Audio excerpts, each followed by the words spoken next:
guys, welcome back to my channel. So today's video is just going to be a DIY candy bouquet. These candy bouquets are fun to make as little gifts, graduation gifts, birthday gifts, any occasion. So for this video, it's going to be me mostly assembling these together. Not so much a video of me actually on camera, but just the camera recording me making the candy bouquets, if that makes sense. If you're interested in seeing how they turned out, stay tuned and wait until the end of the video. I'm going to post some photos. Alright, so this first candy bouquet that's on the screen now is actually a bouquet that my mom made. This was one of the first ones we made. So this is not the newer ones that we made. The newer ones I'm going to show you in the next clips, so stay tuned.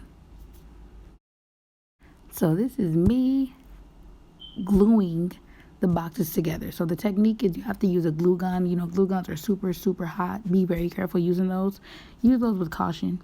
You're going to use your glue gun and basically glue the candy boxes together, which is what you see me here doing. And once you have those glued candy boxes together, make sure they're intact, because sometimes they can be a little loose. So you want to make sure they're intact. You know, make sure every corner has glue. Just make sure, because you want your candy bouquet to look as nice as possible. It's time for the big reveal.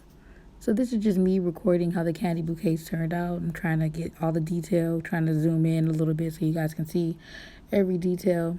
So with these, my mom actually put that ribbon around, which is a great, I think it complements the candy bouquet, pardon me. It looks really nice. It was really fun making these. I think this is a great project to do with kids, especially now due to quarantine. You know, you guys can spend some time together, bond, and make these cute little candy bouquets as gifts, or just, you can just make it for yourself. You know, maybe you're a candy lover and you want some candy. Like, seriously, get into that detail. Look how neat and symmetrical everything is. Like, I love how it turned out. It looks amazing. Alright, so now it's the ending of my video. Now I'm just inserting some photos so you guys can see how they turned out. If you're thinking of making yourself one, leave a comment down below and like the video.